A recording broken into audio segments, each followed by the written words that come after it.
सभी साथियों को नमस्कार।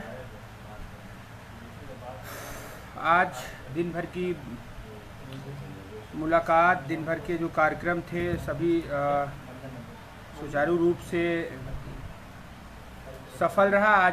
आज का दिन बहुत अच्छा रहा।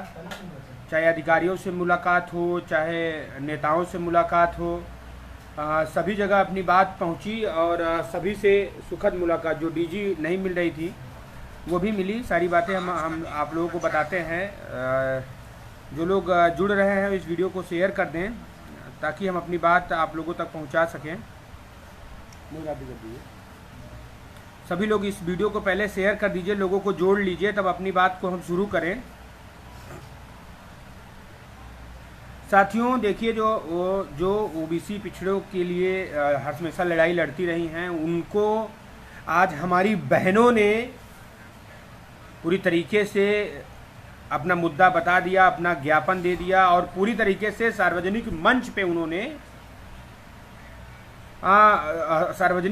उन्होंने हमारे मुद्दे को सुना और हमारे मुद्दे के बारे में बोला कि जल्द आप लोगों को न्याय मिलेगी। ये देखिए, सामाजिक लड़ाई है और ये लड़ाई जमीन पे लड़ने वाली लड़ाई है, तो थोड़ा सा वक्त लगेगा। अधिकारियों का भी यही कहना है, पॉलिटिकल पार्टियों का भी यही कहना है और तमाम जितने भी इससे पीड़ित हैं वो भी पूरी तरीके से इंतजार में हैं, वेट कर रहे हैं। आज 60 दिन हो गया हम लोगों को इस महाआंदोलन कहिए, महाधरना कहिए और ये प्रोटेस्ट कहिए, जो भी कहिए, आज पूरी तरीके से 60 दिन हो गया। हम लोग बहुत ही शांतिपूर्वक तरीके से अपनी लड़ाई को लड़ रहे हैं। ऐसा कोई देश का नेता नहीं होगा, ऐसा कोई प्रदेश का नेता नहीं होगा। इवन अनुप्रिया जी के यहाँ हम लोग अपना मुद्दा नहीं पहुंचा पाए थे, उससे पहले ही प्रेस कॉन्फ्रेंस उनकी हुई थी, उस पर ये मुद्दा बोल दिया था। फिर हमारी बहन चाहे तस्लीम हो, चाहे मुक्ता हो और एक सुलेखा हो और एक बहन क्या नाम था, मेनका, और कौन सी बहन है, अलका जी हो, सभी लोगों ने मंच पे जब दीदी अपना भाषण अभिवादन कर रही थी तब वहां अपना पोस्टर बैनर ले जाके दीदी को पूरा मामला अवगत कराया। उन्होंने कहा भी कि इस लड़ाई को हम बहुत ऊपर तक पहुंचा चुके हैं और आप सभी लोग जो संघर्ष कर रहे हैं वो करते रहिए, लेकिन जमीन पे करना जरूरी है और जमीन की लड़ाई में थोड़ा सा समय लगता है। जो बातें आज अधिकारियों से हुई, डीजी से हुई, हम लोग सर्वप्रथम बता दें कि दीपक जी के यहाँ आज पूरी तरीके से वो थे कि आज दीपक जी से बात ही करना हो। थोड़ा सा मामला माहौल गर्म मिजाज भी हो गया, तो लास्ट में दीपक जी ने अपने प्यारों से कहवाया कि आपका सारा मुद्दा डीजी मैम और सचिव के लिए बोल दिया गया है। ये लोग कैसे भी करके इस मामले को सॉर्ट आउट करें, ये उनकी जिम्मेदारी है। हमारे पास और भी प्रभार है, ये मेरा अतिरिक्त प्रभार है और मुझसे जो हो सकता था इस मामले पे मैंने वो कर दिया है, लेकिन थोड़ा सा समय लगेगा क्योंकि इस समय छुट्टियां भी बहुत थी और तमाम राष्ट्रीय पर्व भी थे। तो इस वजह से थोड़ा सा टाइम लग रहा है। तो पहले जो भी साथी इस वीडियो से जुड़े हैं अधिक से अधिक मतलब इस वीडियो को शेयर कर दे ताकि विजय भाई जो डीजी मैम इससे जो वार्ता हुई उसके बारे में बताएंगे और तमाम ऐसे सारे मुद्दे हैं जिनको। और सबसे बड़ी बात, कुछ लोग फोटो खिंचाने में उनको मजा आता है। लोगों को सोचते हैं कि जो ये हमारे लोग हैं वो बेवकूफ हैं। तो मित्रों, बेवकूफ यहाँ दुनिया में कोई नहीं है। हमारा कोई प्लान नहीं था डीजी मैम से मिलने का और डीजी मैम इवन जब उनकी पोस्ट पड़ी थी उससे पहले मैडम आई भी नहीं थी। ठीक है, वो सारी चीज़ें उस पर बात नहीं करेंगे, वही सारी चीज़ें गड़े मुर्दे उखाड़ने से कोई मतलब नहीं। लोग जानकार हैं अपने और लोग समझते भी हैं कि कौन क्या क्रेडिट ले रहा है। अनुप्रिया जी का भी ये लोग स्वागत करके वहाँ भी अपनी बात पहुँचा के आ गए थे पहले ही, जब अनुप्रिया पटेल नहीं आई थी तो वहाँ भी हमारी बहनों ने कमाल का प्रदर्शन किया और बहन अनुप्रिया पटेल जी को पूरा मुद्दा अपना बता दिया। और कहीं ना कहीं फोटो जीवी, याची जीवी, इन सब चीज़ों से आप लोग ऊपर उठ जाइए। संघर्ष देखिए करना ही पड़ेगा हम सबको। ये लड़ाई इतना आसान नहीं है और इतना आसानी से इस लड़ाई को आप लोग नहीं जीत सकते। हाँ, माननीय मंत्री जी ने भी ये बताया कि देखिए स्पष्ट रूप से टाइम लगेगा। उनके प्यारों से भी हम लोगों की हमारी विजय भाई की काफ़ी देर तक बात हुई। उन्होंने कहा कि देखिए मुद्दा इतना छोटा नहीं है और ये सरकार है, तानाशाह सरकार है। सिस्टम में मैं आ गई हूँ या मेरी दीदी आ गई हैं। सिस्टम से जैसे मैंने नीट को यहाँ नहीं शीर्ष नेतृत्व पहुँचाया है, अब रोज रोज वही मैं आदरणीय प्रधानमंत्री जी से, आदरणीय अमित शाह जी से ये मुद्दा मैं रोज रोज नहीं बोल सकती। लेकिन जब माहौल कुछ दिन ठंडा रहेगा, कुछ नहीं होगा, फिर मेरी मुलाकात होगी और इसी संबंध पे स्पेशल मुलाकात होगी तो फिर मैं इस मुद्दे को उठाऊंगी। तो उनके प्यारों लगातार उनको बीच बीच में समझाते रहते हैं और सबसे बड़ी बात यह है कि वो समाज और सामाजिक न्याय की लड़ाई हमेशा लड़ती रहती हैं।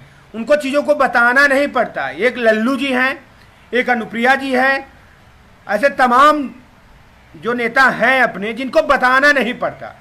सदन में भी मामला उठेगा, हम लोग आदरणीय लल्लू जी के यहाँ से एक तरीके से समझिए कि देर से पहुँचे थे, लेकिन लल्लू जी ने पहले से ही कहा कि नहीं, तुम्हारा मुद्दा मैंने पहले से अपने उस कार्यक्रम में रख लिया है, तो आप लोग परेशान न, अगर सदन चलेगी। हालांकि भारतीय जनता पार्टी के लोग सदन को चलने नहीं देंगे। इस वजह से अगर सदन थोड़ा बहुत भी चलेगी तो उसमें तुम्हारा मुद्दा बोला जाएगा। और ऐसा कोई नेता नहीं है, सभी ने ये बोला। एक बार पहले जो लोग वीडियो को देख रहे हैं इस वीडियो को शेयर कर दें और देखिए, मुद्दे को बहुत लंबा चलाना है और इस संघर्ष को इतना छोटा नहीं रखना है। तो आप सभी लोगों से निवेदन है कि इस वीडियो को शेयर कीजिए और आप लोग जो आर्थिक सहयोग नहीं कर रहे हैं, लोगों के गुमराह में आ रहे हैं, लोगों के बहकावे में आ रहे हैं, आर्थिक सहयोग करिए कि हम लोग अपने कलेजा किडनी बेच के इस सिस्टम नहीं चला पाएंगे। बहुत बड़ा रोज का खर्च है, ठीक है, आना जाना इधर मैनेज करना, लोग रह रहे हैं उनका खर्च, लोगों के रुकने का खर्च, लोगों के खाने का खर्च। हाँ, तमाम मेरे साथी हैं, उनका भी सहयोग लगातार मिल रहा है। लेकिन साथियों, आप लोगों को आर्थिक सहयोग करना होगा। मेरा फ़ोन नंबर है, इस पर आप लोग मैसेज कर सकते हैं। लोहा सिंह पटेल का नंबर है, विजय भाई का नंबर है, उस नंबर पे आप लोग मैसेज करिए, आपको अकाउंट डिटेल्स प्रोवाइड करा दी जाएगी। मोइन भाई का नंबर है, वीरेंद्र यादव का नंबर है। मेरा नंबर आप लोगों के पास होगा, नहीं है तो लिख लीजिए, व्हाट्सअप करिए, अकाउंट डिटेल्स मांगिए, हम आपको अकाउंट डिटेल्स प्रोवाइड करेंगे। देखिए, जब आप हमारे हाथों को मजबूत करेंगे तभी हम इस धरने को धार दे पाएंगे, इस लड़ाई में और तेजी ला पाएंगे। बाकी चाहे कोर्ट की लड़ाई हो, चाहे सड़क की लड़ाई हो, लगातार हम लोग लड़ भी रहे हैं। और जो भी साथी यहाँ सहयोग में हैं, जो भी साथी रोज हम लोग के साथ इस संघर्ष में अपना योगदान दे रहे हैं, उन साथियों से मेरा निवेदन है कि उनके पास अकाउंट डिटेल्स है। सभी लोग एक दिन फेसबुक पे लगाइए, व्हाट्सएप पे लगाइए और सभी ग्रुपों में शेयर करिए, लोगों से निवेदन करिए, क्योंकि अब सहयोग की जरूरत है। अब हमको हर रैलियों में, हर मंत्रियों के यहाँ अब सिस्टम को ऊपर से लाना है। चूंकि तानाशाह सरकार है, 22,000 वाले जो भाई देख रहे हैं लगातार संघर्ष कर रहे हैं, अब उनसे बड़ा संघर्ष हम लोग नहीं कर सकते। एक टंकी और ऊपर जोड़ के हम नहीं चढ़ पाएंगे, लेकिन सिस्टम से लड़ेंगे तो कहीं ना कहीं हम इनको तोड़ देंगे। सिस्टम से आप लोग लड़ना आप लोगों को पड़ेगा। हमने तो सीख लिया है, आपको सीखना पड़ेगा। लोगों के बहकावे में ना आइए, फोटो जीवियों के मामलों में ना आइए। आज मैंने डीजी मैम से इसीलिए रिक्वेस्ट कर लिया कि मैम, हमारे लोग 60 दिन से बैठे हैं और आपसे बड़ी उम्मीद लेके बैठे हैं, बड़ी आशा लेके बैठे हैं कि आप आइए, एक हम लोगों की ये इतनी मदद कीजिए कि हमारी बात ऊपर तक पहुंचा दीजिए। आपको जो मुद्दा हम लोगों ने पहले अवगत कराया था, आप इसको पूरी तरीके से पढ़ चुके हैं। उन्होंने बताया कि सारा मुद्दा मेरे संज्ञान में है, ऊपर से आदेशित भी है, लेकिन थोड़ा सा आप लोग सिस्टम की मजबूरी को समझिए कि मैं उस समय प्रेजेंट में डीजी नहीं थी, सारी चीज़ें मैं समझूंगी, अधिकारियों को मैनेज कर रही हूँ। आज शाम को पीएस बघेल से भी हमारी मीटिंग है, तो आप लोग आते जाते रहिए, हम चीज़ों को करेंगे। थोड़ा धैर्य रखने की ज़रूरत है, लेकिन लोग सिर्फ और सिर्फ बरगला के उनको बताना चाहते हैं कि ये मामला कोर्ट में है और आपका मामला चौपट करना चाहते हैं। अरे मेरे कोर्ट के मित्रों, अरे मेरे कोर्ट के लड़ाई लड़ने वाले, झूठी कोर्ट की लड़ाई लड़ने वाले, जो अपने वकील को कभी उतारते भी नहीं, सिर्फ और सिर्फ अंग्रेजी बोल बोल के, तो मित्र मैं तुमसे बहुत रिक्वेस्ट कर रहा हूं कि ये 60 दिन के संघर्ष को न व्यर्थ करो। आप अपनी लड़ाई अपने स्तर से लड़ो। और रही बात जो कह रहे हैं कि वहाँ एजी नहीं आए, एजी को बुलाने में गया था, एजी न्योता पे नहीं आएंगे। एजी कल भी 16 तारीख को वहाँ कोर्ट में उपलब्ध थे और रहेंगे, वो जज का मैटर है, वो आपके बुलावे से नहीं आएंगे। बाकी की बात विजय भाई जो टेक्निकल मुद्दे हैं उन पे रखेंगे। आप सभी लोग इस वीडियो को अधिक से अधिक शेयर कीजिए और मेरी आपसे निवेदन है, अपील है कि आप लोग सहयोग करवाइए। ठीक है, बार बार यही चीज कहने से अच्छा नहीं लगता। सिर्फ और सिर्फ आज धरने को कोई तोड़ नहीं पाया है तो सिर्फ इसी वजह से कि हम लोगों ने सहयोग पे न ध्यान देके हम लोगों ने कार्य पे किया है। पूरा दिन 8 बजे से लेके हम लोग सिर्फ भागते हैं, इन मंत्री, इन विधायक, इन नेता। मेरे भाई तमाम कह रहे थे कि मंत्री से एक बार रिक्वेस्ट कर लीजिए, तो मैं उन भाइयों के लिए बोलना चाहता हूं कि मैं मंत्री के चरण पढ़ सकता हूं अपने समाज के लिए, लेकिन मेरे समाज का भला हो जाए।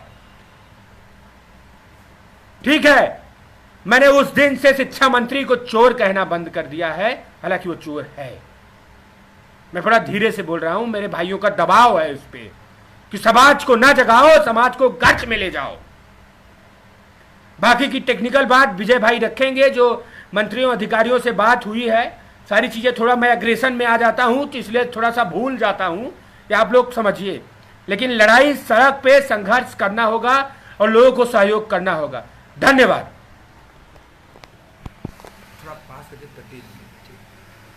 नमस्कार साथियों, एक काम करिए, आप सभी लोग पहले इस वीडियो को अधिक से अधिक शेयर कर दीजिए, जिससे हमारे लगभग सभी साथियों तक ये बात पहुंच जाए।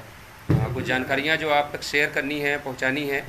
आज पूरे दिन भर थकान के बाद हम लोग अभी तुरंत रूम पे पहुंचे ही हैं, और चूँकि पहले से तय था कि 9 बजे लाइव आना है और आपको जानकारी देनी है, तो इसलिए हम लोग जो है बिना देर किए ये तय किया गया कि पहले आपको जानकारी दी जाएगी, खाना और सारी चीज़ें ये सब बाद में सोचा जाएगा।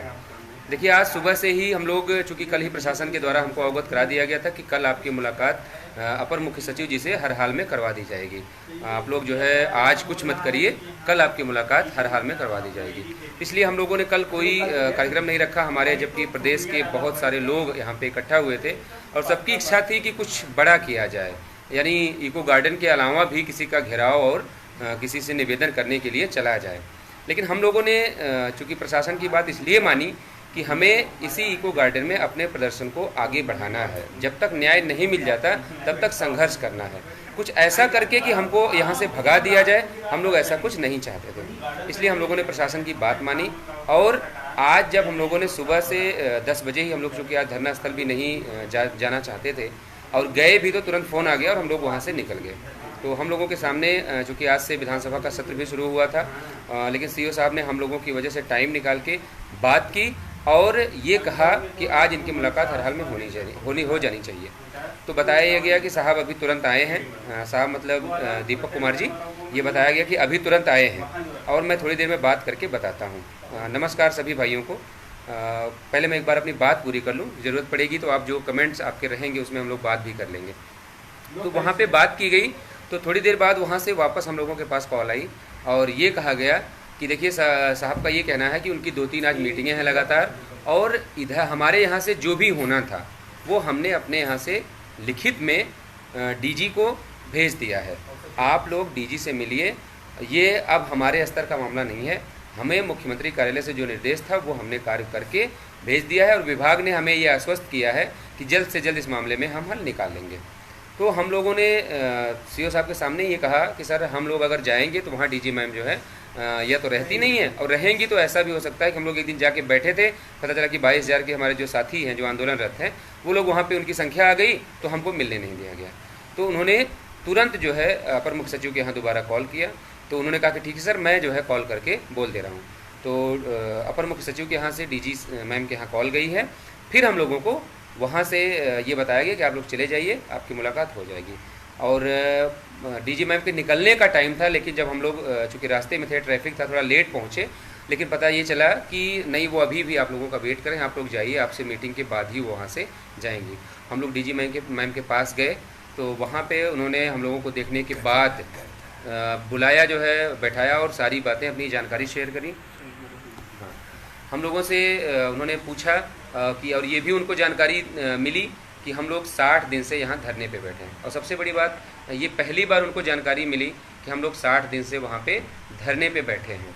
तो हमने बताया कि मैम हमारी मजबूरी है, इसके पहले जो साहब इस कुर्सी पे बैठते थे वो तो सुनना ही नहीं चाहते थे हम लोगों के मामले का, लेकिन आप आई हैं तो हमारे लोगों को उम्मीद है। और आज जब हम लोग वहाँ धरने से आ रहे थे तो हमारे लोग बहुत खुश थे कि आप आज जा रहे हैं, पिछले वाले साहब नहीं हैं, और ये मैम जो आई हैं ये बहुत अच्छी हैं, ऐसा हम लोगों ने सुना है, तो आपके मामले में सार्थक हल निकलेगा। तो उन्होंने कहा कि देखिए हमारी कोई दुश्मनी थोड़ो है आपसे, आपका भला हो जाए तो उसमें हमारा कोई नुकसान नहीं है। इस मामले में आप लोगों को थोड़ा सा पेशेंस रखना पड़ेगा, क्योंकि इतना ज़्यादा जो है ये मुद्दा उलझा हुआ है कि इस पर कोई भी कदम हम आगे बढ़ाना चाहते हैं तो उसके बारे में बहुत कुछ सोचना पड़ता है, क्योंकि ऊपर से भी दबाव होता है, शासन का भी होता है कि ऐसा कोई हल ना निकाला जाए, ऐसा कोई रास्ता ना निकले कि सरकार का नुकसान हो जाए। इसलिए हमको बहुत सारी चीज़ें देखनी होती हैं। आज 6 बजे सचिव साहब को हमने बुलाया है, तो हम दोनों लोग बैठ के, और विभाग के अन्य लोग जो है हम लोग बैठ के बात करेंगे। तो कल एक बार आप लोग सचिव साहब से मिल लीजिएगा, तो जो भी अपडेट है कि वो भी मिल जाएगी। इसके अलावा आप लोग जो है अगर हमसे मिलना चाहें तो आप लोग जब भी आना चाहें आप आ जाइएगा, आपसे मुलाकात हो जाएगी। इतना सब कुछ कहने के बाद जब हम लोगों ने ये आग्रह किया कि मैम ये देखिए राष्ट्रीय पिछड़ा वर्ग आयोग की रिपोर्ट है, इसको आप देख लीजिए, तो उन्होंने बताया कि इस रिपोर्ट को मैं देख चुकी हूँ, आपके कुछ साथी आए थे, उसमें हमारे आशीष यादव जी थे, मनोज प्रजापति थे, प्रदीप बघेल थे। जब धरने के बाद हम लोग जब वहाँ उनसे पहली बार मिलने गए थे तो वहाँ पे उन्होंने बताया कि हमारे पास वो सारी रिपोर्ट उसी समय आ गई थी। और हमने जब ये बार जब उनके यहाँ से अपर मुख्य सचिव साहब के यहाँ से फ़ोन आया तो शासन से जब हमारे पास ये सूचना आई हमारे इस मामले में, तो हमने इस रिपोर्ट को पूरा पढ़ा है, और आप लोगों के आने के पहले मैं ये रिपोर्ट ही पढ़ रही थी। ये सब बातें उन्होंने हम लोगों को अवगत कराई और आश्वस्त किया कि आप कल सचिव साहब से एक बार मिल लीजिएगा, हम लोग रास्ता निकालेंगे। और एक बात उन्होंने बेहद आश्चर्यजनक बताई कि आपके कितने धड़े हैं, कितने ग्रुप हैं, क्योंकि अलग अलग ग्रुप के लोग जो है आते रहते हैं, तो आप लोगों के कितने लोग जो है, कितने संगठन है इसके। हमने कहा मैम कोई संगठन नहीं है, हम लोग पिछले 60 दिन से यही सारे लोग मिलके इस मुकदमे जो है इस लड़ाई को आगे बढ़ा रहे हैं। और इस रिपोर्ट को हम लोगों ने 1 साल पूरी पैरवी की है। आपके पूरे 75 ज़िले के 75 BSA वहाँ जाके अपना स्टेटमेंट रिकॉर्ड करके आए हैं, एफिडेविट पे लिखित में दे के आए हैं कि उन्होंने कुछ भी नहीं किया है। जो भी हुआ है ये शासन से और बेसिक शिक्षा सचिव से परिषद से जो उन्हें लिस्ट मिली है, उसी लिस्ट के आधार पे हमने सिर्फ और सिर्फ अपॉइंटमेंट लेटर इशू किए, हमने कुछ भी नहीं किया है, इसमें हमारा कोई रोल नहीं है। और मैम 1 साल की सुनवाई के बाद ये रिपोर्ट प्रकाशित हुई है, तो इस आधार पे हमें नियुक्ति मिलनी चाहिए, हम लोग बस इतनी सी विनती करने आपसे आए हैं। तो उन्होंने कहा कि मैं इसमें दिखवाती हूँ कि ये कितना, इस पर हम अगर हल निकाल देते हैं तो इसमें ऐसा भी नहीं आगे कोई अड़चन तो नहीं आएगी, कोर्ट कचहरी का मैटर ये तो कहीं नहीं चल रहा है आप लोगों का। तो हम लोगों ने कहा कि नहीं मैम हम लोगों का नहीं चल रहा है। कह रहा कि आपके भी कुछ लोग होंगे जो कोर्ट कचहरी में होंगे। तो हमने कहा मैम नहीं, हमको ये नहीं पता है कि हमारे लोग कोर्ट कचहरी में कौन कौन लड़ रहे हैं, लेकिन हाँ ये जानते हैं कि आयोग में वो सारे लोग शामिल हैं जो पैरवी जो जिनका नुकसान हुआ है, तो वो सारे लोग वहाँ पे हैं। और इसमें आप ये मैंने पॉइंट नंबर उनको दिखाया, 10 नंबर पैरा उनको पढ़वाया गया कि आप इसको पढ़ के देखिए कि मात्र 27% की जगह मात्र 3.86% आरक्षण हम लोगों को मिला है। तो उन्होंने कहा कि ये कैसे ये चीज़ें पॉसिबल हुई हैं। तो मैंने कहा मैम उसका एक ही वजह है कि इन्होंने क्या किया कि जो हमारे 28,000 लोग ऐसे थे जिनका गुणांक 67.11 के ऊपर था, उसी का इन्होंने 2 पार्ट कर दिया। 18,000 लोगों को, 18,598 लोगों को हमारे कोटे में शिफ्ट कर दिया, बाकी लोगों की ओवरलैपिंग करवा दी। तो उन्होंने कहा कि उन लोगों की ओवरलैपिंग कैसे नहीं हुई। मैंने कहा एक मैम जब आप इसके साथ इस पर जब सचिव साहब से बैठ के बात करेंगे और हम लोग भी रहेंगे तो शायद हम लोग बेहतर इस बात को बता पाएंगे, क्योंकि अभी हम लोग कुछ बताएंगे और जैसे हमारे माननीय मंत्री जी मीडिया में जाते हैं और तो बता देते हैं कि 18,000 की जगह हमने 31,000 OBC का सिलेक्शन कर दिया। तो मैम हंसने लगी, कहीं कि नहीं ये तो कोई तर्क नहीं होता है कि अनरिजर्व कैटेगरी में कौन चयनित होता है उसका कोई हम आंकड़ा थोड़ा आपको काउंट करवा के देंगे। तो उन्होंने पूछा कि ये कौन आंकड़ा देता है, तो हमने कहा कि मैम ये माननीय मंत्री जी देते हैं। तो खैर उन्होंने इस बात को टाल दिया कि वो उनका विषय है। लेकिन हम लोग, हमारी तरफ से ऐसा कोई स्टेटमेंट नहीं होता। हाँ, मेरा अतिरिक्त प्रभार है ये, लेकिन मुझे निर्देश है कि इस मामले का मैं हल खोजूं और मुझे खुशी होगी कि मैं आपके मामले में अगर कोई हल निकाल पाऊँ। तो इसलिए उन्होंने कल हम लोगों को सचिव साहब से मिलने के लिए बोला है और हम लोगों ने सचिव साहब को फ़ोन भी किया। वहाँ से निकलने के बाद उन्होंने कहा कि कल आप एक बार कॉल कर लेना, मैं जहाँ भी रहूँगा मैं समय और जगह बता दूँगा, आप लोग आ जाइएगा, आपसे मुलाकात हो जाएगी। उसके बाद हम लोग वहाँ पे अनुप्रिया पटेल जी के यहाँ गए। उसके बारे में अमरेंद्र भाई ने बता ही दिया है, अभी लोहा भी उसके बारे में चर्चा करेंगे। लेकिन इन सबसे ज़्यादा ज़रूरी इस बात की है कि आज हम लोगों के ऊपर 11 और 10 लोग करीब हम लोग हैं, तो 22 से 25 लोगों के बीच में हम लोग ऐसे हैं कि जो पिछले 60 दिन से यहाँ पर लगातार रह रहे हैं। उनके रहने का, उनके खाने का, उनके दुख तकलीफ़ का, सबका इंतज़ाम करना हम लोगों की जिम्मेदारी है, जवाबदेही है। अभी तक जो आप लोगों ने सहयोग किया है, उस सहयोग से पहले 44 दिन तक हम लोगों ने किसी से 1 रुपये का सहयोग नहीं मांगा। 44 दिन के बाद भी हम लोगों ने इस आंदोलन को अपने अपने घर से थोड़े से पैसे और मंगा के इसको थोड़ा सा और आगे बढ़ाया कि हमारे लोगों को ये ना लगे, कहीं से भी लोगों को ये ना लगे कि ये धन उगाही का एक माध्यम है, इसलिए धरना हो रहा है। इसलिए हम लोगों ने 50 दिन तक इस संघर्ष को आप जैसे कुछ भाइयों को लेके यहाँ तक पहुँचाया है। उसके बाद जो आप लोगों का सहयोग आया है, वो सहयोग ऐसा है, मैं उसका स्टेटमेंट निकलवाऊँगा, उसका सार्वजनिक रूप से आपको ब्यौरा दिया जाएगा और आप देखेंगे कि प्रतिदिन 22 लोगों का अगर आप 50 रुपया भी खर्चा जोड़ेंगे तो आपको लगेगा कि अभी भी हम लोग करीब 20,000 रुपये कहीं उधारी में चला। इसलिए हम लोग अभी ये उम्मीद कर रहे हैं कि कम से कम, ऐसा नहीं है कि हम लोगों ने ये तो कहा नहीं है कि 2,000 दो, 5,000 दो, 10,000 दो, जो जितना सक्षम है, जो जितना कर सकता है अपनी नौकरी के लिए, अपने सम्मान के लिए, अपने समाज के लिए, अपने परिवार के लिए, जितना आप कर सकते हैं सहयोग, उतना सहयोग कर दीजिए छोटा छोटा। तो इन छोटे सहयोग से ये लड़ाई बिल्कुल नज़दीक है। आज डीजी मैम से मिलने के बाद एक बार भी ऐसा नहीं लगा कि इसके पहले जो लोग बैठते थे उस कुर्सी पे, जो सज्जन बैठते थे, जिस हिसाब से वो बात करते थे, मानने को तैयार नहीं होते थे। आज हम लोगों ने जब उनसे कहा कि ये 6 पन्ने की रिपोर्ट 1 साल की सुनवाई के बाद तैयार हुई है, तो डीजी मैम ने अपने मुंह से कहा कि अगर ये राष्ट्रीय पिछड़ा वर्ग आयोग, जो कि एक संवैधानिक संस्था है, अगर उन्होंने लिखा है तो ये जांच का विषय, इस पर हमें देखना पड़ेगा। और हमने पढ़ा भी है, जो चीज़ें इन्होंने लिखी हैं, अगर ऐसा है तो ये बहुत गलत है और आप इसके लिए निश्चिंत रहिए कि इस पर हल ज़रूर निकलेगा। तो इसलिए आप सभी लोग एकदम बिल्कुल निश्चिंत रहिए कि हल निकलेगा कि नहीं निकलेगा, ये बात दिमाग से निकाल दीजिए। हल निकलेगा, लेकिन ये हल हम कैसे निकालना चाहते हैं? 2 रास्ते हैं। एक रास्ता है जो आज अनुप्रिया पटेल जी की रैली में हुआ है, दबाव बनाकर सरकार के ऊपर चारों तरफ से घेराबंदी करके अपने सामर्थ्य से, अपने शारीरिक दम से, अपनी शारीरिक मेहनत से आंदोलन के रास्ते सरकार को ट्रैक पर लाकर, अपनी एकता का परिचय देकर सरकार को वोट बैंक का लालच दिखाकर, एक ये रास्ता है। दूसरा रास्ता यह है कि कुछ लोगों की हम जेब भरें और अगले 4 से 5 साल तक मुकदमे में हम लंबित रहें। देखिए, ऐसा नहीं है, मुकदमा मैं भी लड़ रहा हूँ, मुकदमा हमारे साथ लोहा पटेल भी लड़ रहे हैं, आशीष यादव भी लड़ रहे हैं, तो सभी लोग मुकदमा लड़ रहे हैं। तो मैं ये नहीं कह रहा कि कोर्ट की लड़ाई बुरी है, लेकिन मुझे पता है, मैं भुक्तभोगी हूँ इस चीज़ का कि कोर्ट की लड़ाई कितनी महंगी और कितनी लंबी है। कोर्ट की लड़ाई शुरू तो हो गई है, ये सबको पता है कि शुरू कब से हुई, लेकिन ख़त्म कब होगी ये किसी को नहीं पता। हो सकता है कि 2 साल लग जाए, हो सकता है कि 4 साल लग जाए, हो सकता है कि नीट के मामले की तरह ये 6 साल तक कोर्ट में लंबित रहे। क्योंकि एक बात आप अगर थोड़ा सा दिमाग लगा के सोचेंगे कि कोर्ट अगर ये जजमेंट में अपने लिखवा देती है, एक जज ये बोलता है कि last opportunity, no more time to be given next time, अगर वो अपने ऑर्डर में ये मेंशन कर रही है कि आगे से सरकार को कोई समय नहीं दिया जाएगा, तो अगर ये 1 जज ने लिख दिया, 2 जज ने लिख दिया, 3 जज ने लिख दिया, 4 जज ने लिख दिया, आप सोच के देखिए वो सारे ऑर्डर उस कॉपी में सुरक्षित होते हैं। जो आपकी जो जज के सामने जो फाइल होती है उसमें सारे ऑर्डर सुरक्षित होते हैं। और जिस भी नए जज की बेंच में जाता है तो पहले वो पिछले जो प्रीवियस ऑर्डर्स होते हैं वो उसको पढ़ते हैं, उसको देखते हैं कि अब तक क्या जो है इसमें डेवलपमेंट हुआ है, क्या क्या घटनाक्रम हो चुका है। आप सोचिए ऐसी क्या समस्या आ रही है कि जब सरकार बार बार हर डेट पे भाग रही है, तो ऐसा क्यों हो रहा है कि जो भी जज आता है वो सरकार को और टाइम दे देता है। अभी आप बहुत पीछे मत जाइए, कल का उदाहरण देख लीजिए।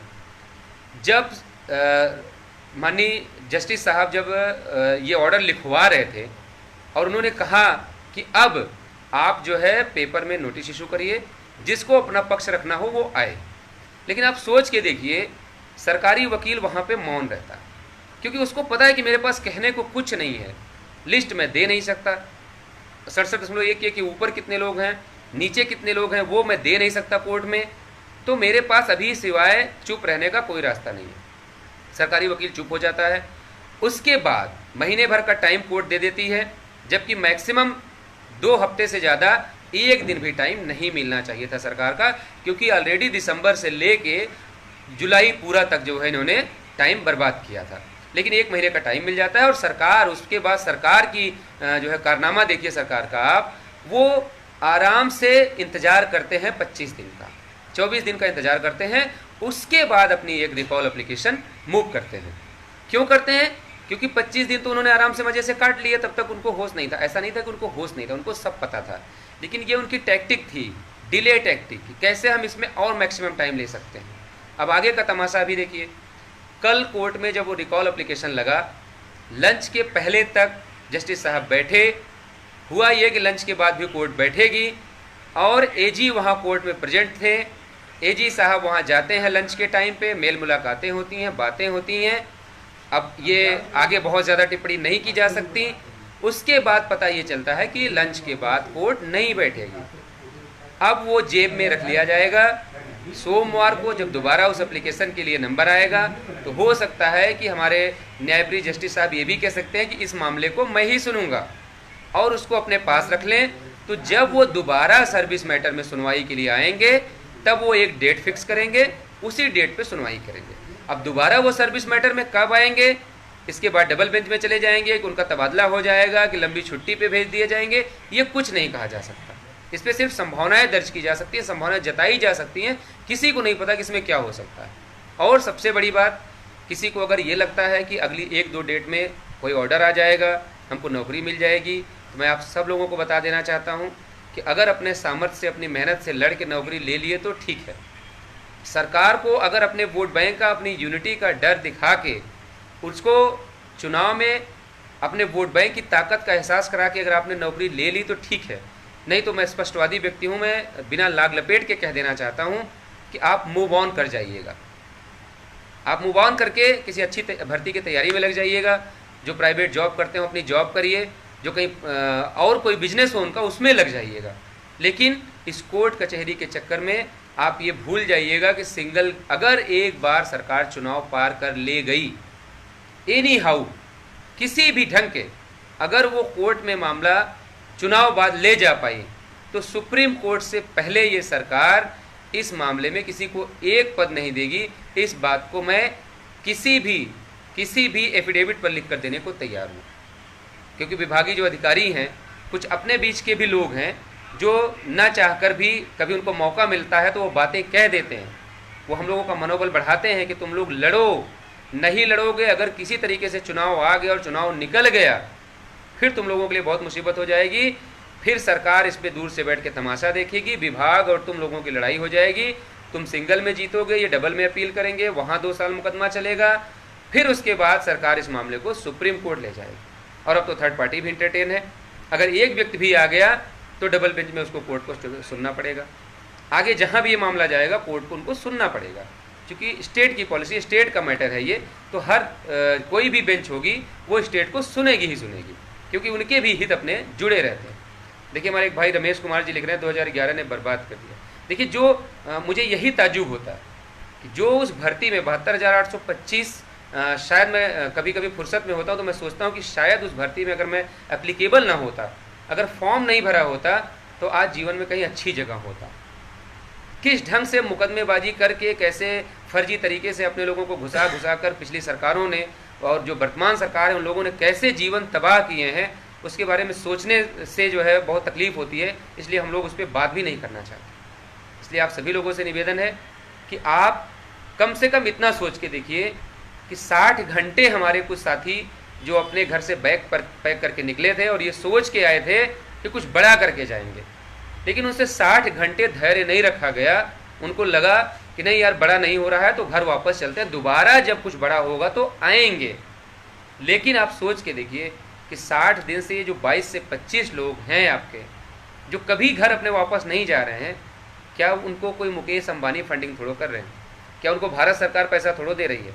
सब अपना अपना थोड़ा बहुत, कोई अपना जो बचत का पैसा था वो खर्च कर रहा है, कोई उधार लेके खर्चा कर रहा है, कोई एक टाइम खा के रह रहा है, कोई रैन बसेरे में सो रहा है, कोई बिना पंखे के सो रहा है। किन हालातों में कोई रह रहा है इसका किसी को अंदाज़ा नहीं है। इसलिए आप सभी लोगों से निवेदन है कि अगर आप आ नहीं सकते तो कम से कम आप ऐसे लोगों के लिए थोड़ा बहुत सहयोग कर दीजिए। आपके थोड़े थोड़े कतरा कतरा मिलके जो है वो बूंद बनेंगे और वो बूंद इकट्ठा होके एक जो है पूरा समंदर बना देंगे।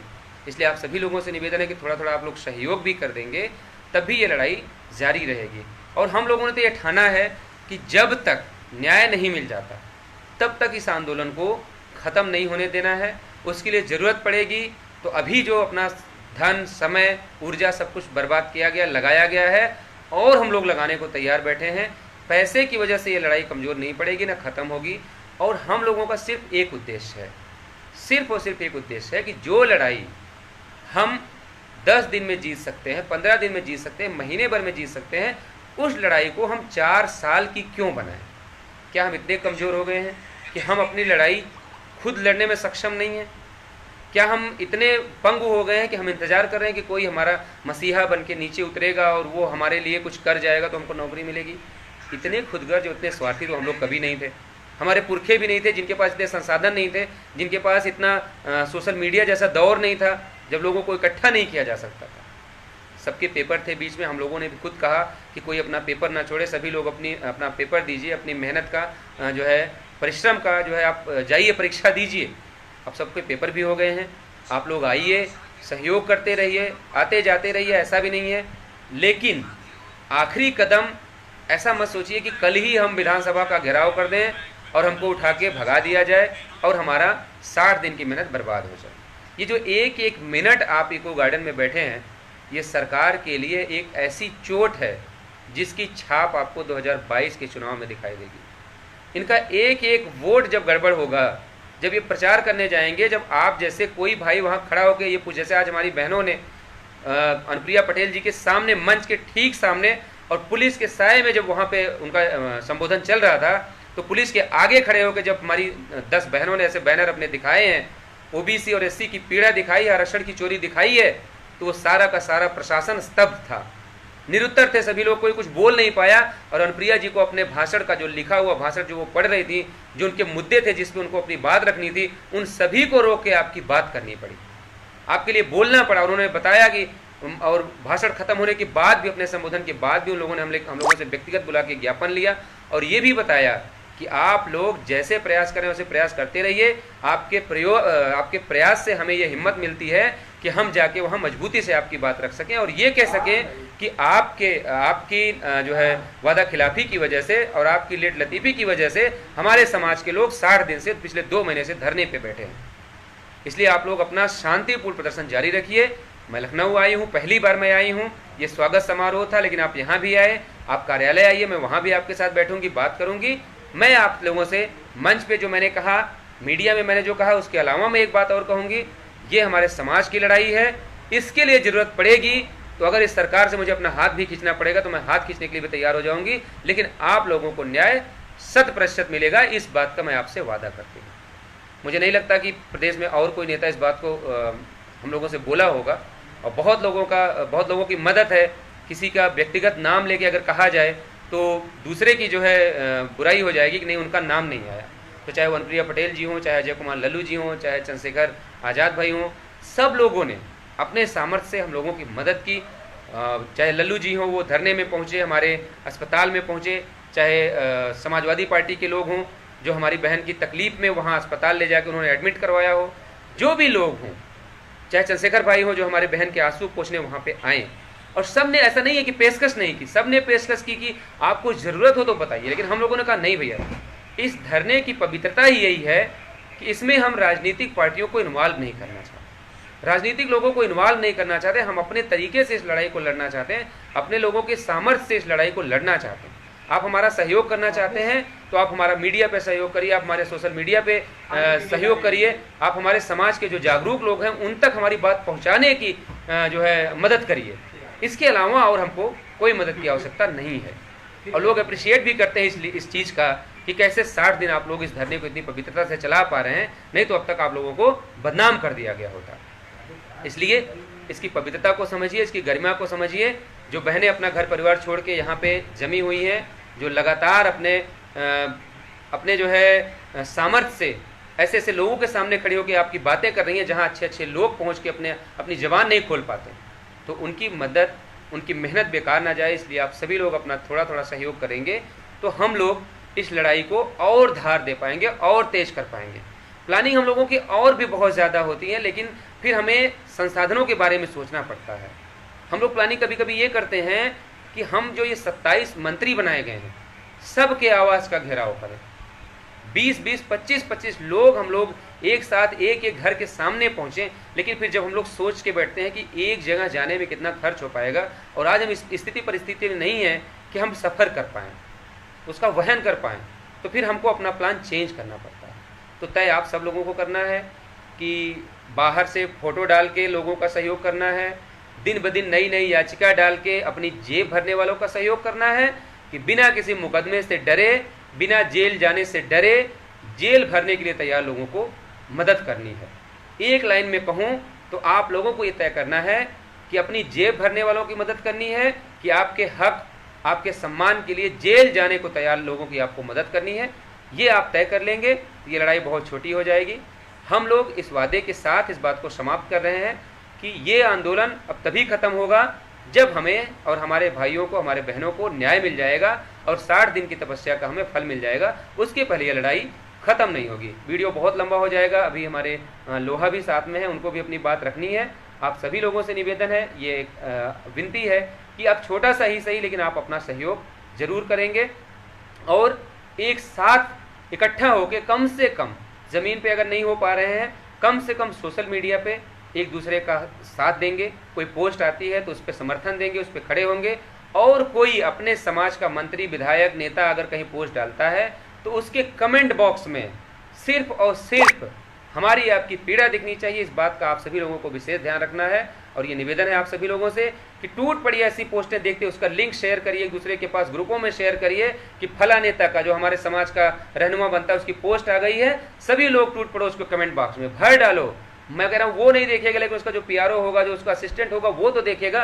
वो बताएगा कि साहब आजकल ये लड़के बहुत परेशान करके रखे, इनके मामले का हल निकाल लो, नहीं तो जहाँ श्रद्धांजलि भी देने जाओगे तो नीचे जो है बद्दुआ पाओगे। इसलिए आप सभी लोग अगर कम से कम सोशल मीडिया पे बिना किसी का विरोध किए, देखिए विरोध का मतलब यह है कि आपस में मत लड़िए। आपस में लड़ने का मतलब यह है कि जो अच्छे नेक नीति से हैं, जो गलत हैं, जो अपनी जेब भरने का प्रयास कर रहे हैं, उनका पुरजोर विरोध होना चाहिए। उनका विरोध नहीं करेंगे तो जहां हम लोग ये प्रयास करके आते हैं कि राष्ट्रीय पिछड़ा वर्ग आयोग की ये रिपोर्ट है, इसके आधार पर हमको न्याय दे दीजिए, वहां वो जाके कोर्ट कचहरी की बातें करेंगे। वहां वो ये कहेंगे कि हमको जो है न्यायालय से आदेश चाहिए, चाहे 4 साल लग जाए, चाहे 10 साल लग जाए, रिपोर्ट पे कोई बात मत करिए, न्यायालय से जो आदेश आएगा उस पर बात करिए। ऐसे लोगों से आपको सावधान सचेत रहना है। हम लोग कोर्ट में भी लड़ रहे हैं, हम लोग आंदोलन पे भी ध्यान दे रहे हैं, लेकिन हम अधिकारियों से आज जब बात करते हैं तो हमारा सिर्फ एक मुद्दा होता है कि राष्ट्रीय पिछड़ा वर्ग आयोग ने अपनी रिपोर्ट में यह साफ साफ बोल दिया है कि 27% की जगह मात्र 3.86% आरक्षण दिया गया है। अब इस आंदोलन, इस आरक्षण की जो चोरी हुई है उसकी भरपाई करने के लिए आप क्या रास्ता निकालते हैं, हमको उससे नहीं मतलब है। आप क्या समझौता करते हैं, जिस दिन आप समझौते की बात करेंगे हम आपको रास्ता भी बताएंगे, लेकिन पहले आप तय कर लीजिए कि आपको करना क्या है। तो हम लोग अभी कहीं कोर्ट कचहरी की बात नहीं करते हैं। जो करता होगा उसका उद्देश्य होगा कि इस मामले को बहुत लंबा खींचा जाए, वो इसलिए जाके वहाँ पे करता होगा। और हम लोगों के पास इतना वक्त नहीं है कि इस लड़ाई को हम 4 साल 5 साल आगे जाते देख सकें। हम लोग जितनी सामर्थ्य लड़ेंगे, और ये आप लोगों से वादा है, हम लोग जीतेंगे भी। आप लोग अपना साथ सहयोग बनाए रहेंगे। इस वादे के साथ मैं आमंत्रित करता हूँ अपने भाई लोहा सिंह पटेल को, जिन्होंने पहले दिन से आज तक परिवार में ट्रेजेडी भी हुई, पहले दिन से लड़ाई में साथ खड़े हुए, बीच में परिवार में इनकी ट्रेजेडी भी हुई, दादाजी नहीं रहे, इनके घर से फ़ोन आया और हमारे भाई ने ये कहा कि नहीं मैं नहीं आ सकता, मेरी जिम्मेदारी है। आज का जो ये कार्यक्रम रहा, सुबह बिना खाए पिए हमारी बहनों ने हमारे लोहा सिंह भाई के नेतृत्व में वहाँ पे जाके जिस ढंग से पूरा माहौल बनाया है, और एक एक व्यक्ति को, चाहे वो मीडिया के बंधु हों, चाहे पार्टी के उनके व्यक्ति हों, चाहे जो ओबीसी पिछड़ा वर्ग समाज का जो सम्मेलन था जो सम्मानित कर रहे थे, चाहे वहाँ के लोगों तक अपनी बात पहुँचानी हो, अपना ज्ञापन पहुँचाना हो, अपनी पीड़ा से उनको जोड़ना हो, ये सारे काम आज इन लोगों ने मिलकर किया है। उसके लिए हम अपने छोटे भाई लोहा को बहुत बहुत धन्यवाद देते हैं और चाहते हैं कि आप लोगों के बीच आएँ और अपनी दो बात से आप सबको उत्साहवर्धन करें और आप सबका जो है सम्मान बढ़ाएं। लोहा का पहले तो सभी साथियों को मेरा नमस्कार।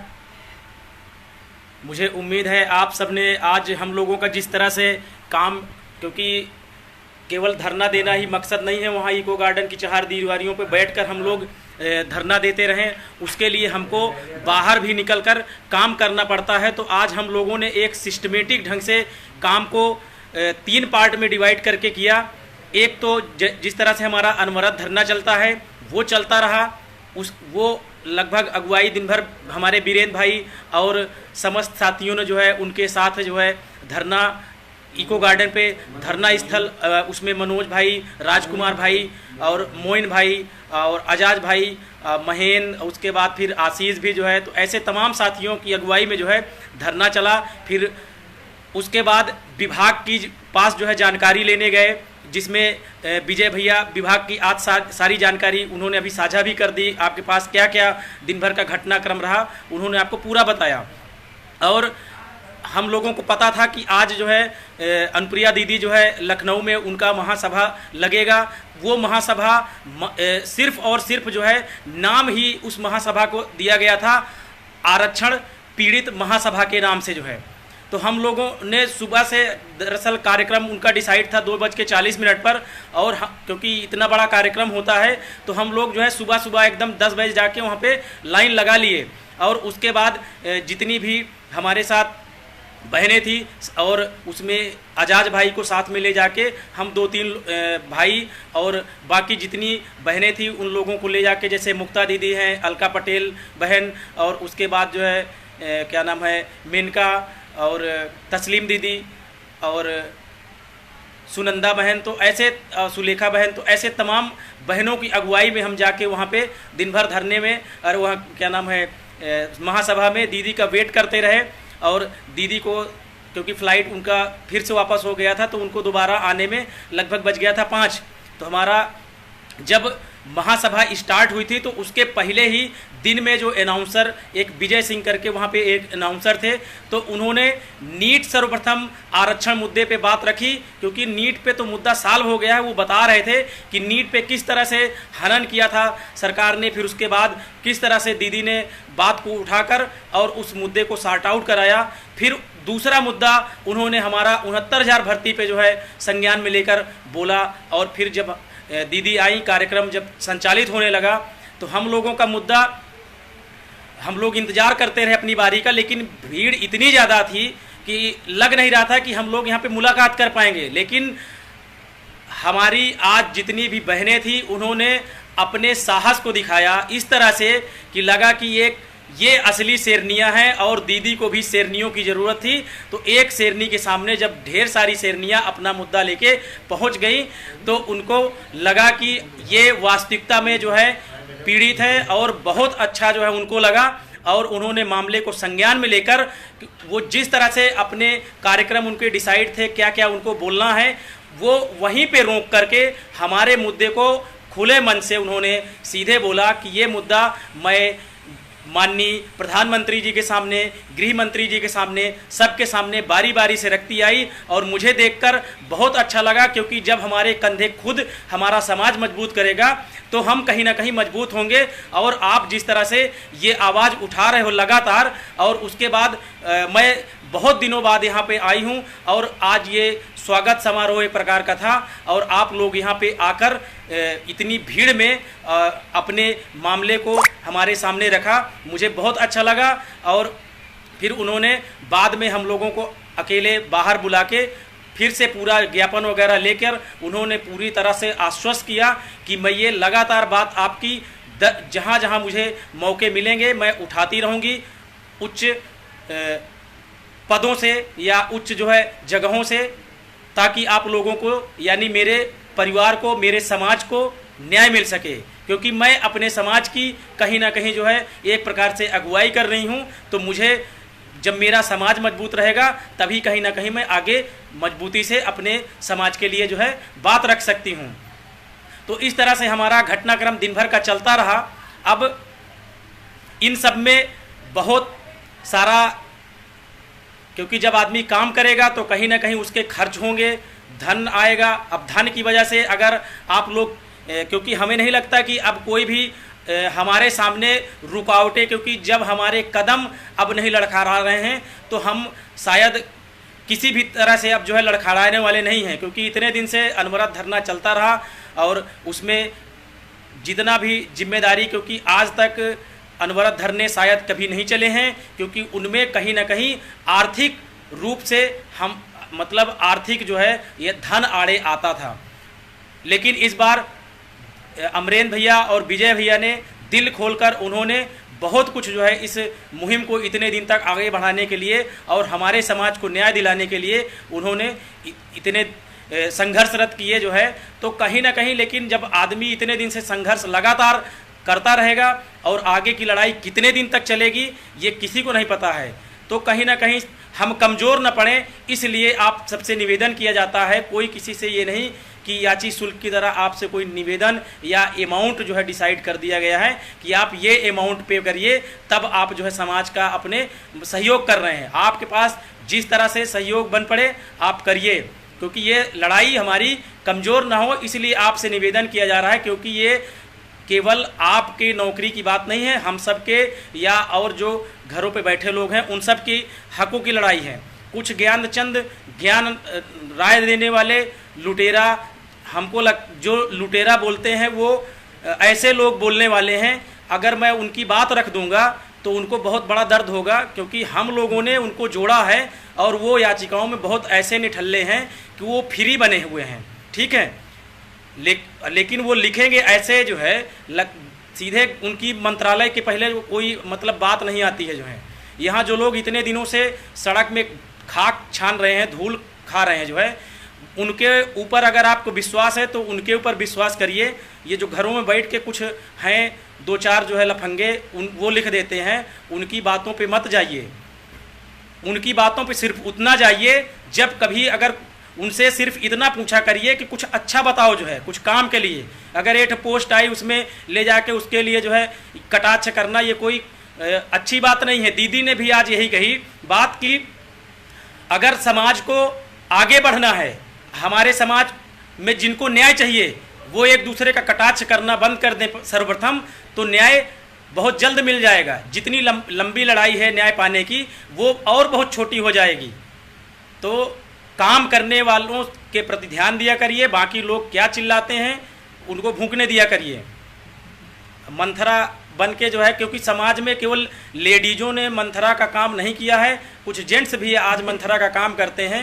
तो उन मंथरा लोगों को समझिए कि ये घर में बैठ के क्या करते हैं जो है। अगर वो एक कौड़ी का काम आपको करके दिखाएं तो उनकी बातें सुनिए, अदरवाइज ये नहीं कह रहे हैं कि उनके लिए कुछ लिखिए। इग्नोर करके अपने मार्ग पे आगे बढ़िए, क्योंकि हमको इस समय किसी से लड़ने भिड़ने की ज़रूरत नहीं है, अपने समाज के लोगों से विशेषकर, क्योंकि हमें शायद बाहर जो सामने वाला है जो हमारा हक खाया है वो शायद कहीं टांग खिंचाई इतनी नहीं करता जितना जो है साथ में रहने वाला, कि कहीं ऐसा ना हो कि उसका वजह से कुछ मिल जाए हमको या पूरे समाज को। बस ये है कि उसको पहले खींच लो जो है, भले वो उस डोर से खुद बंधा हुआ है, उसकी भी कहीं ना कहीं नस कट जाएगी जो है, लेकिन उसको समझ में नहीं आता। उसको पहले वो सावन का अंधा है, उसको पहले जो है ये दिखता है कि मैं कितना विरोध कर दूं जो है। तो साथियों, आप से निवेदन है कि आप काम के प्रति ध्यान दीजिए अगर आपको नौकरी चाहिए। बाकी जो है आप जितने भी साथी हैं घर पे हैं, जिन लोगों के पेपर हैं टीजीटी वगैरह के, मुझे लगता है शायद 17-18 में पेपर सबके आजकल में निपट जाएंगे। तो आप सब जो है लोग यहाँ पे आइए, धरने में भी संख्या बल के साथ हम लोगों को मजबूती प्रदान करिए, क्योंकि ये दबाव जितना हमारा बना रहेगा उतना जल्दी से जल्दी हमको न्याय मिल सकेगा। इसी के साथ सभी को शुभ रात्रि, गुड नाइट, धन्यवाद।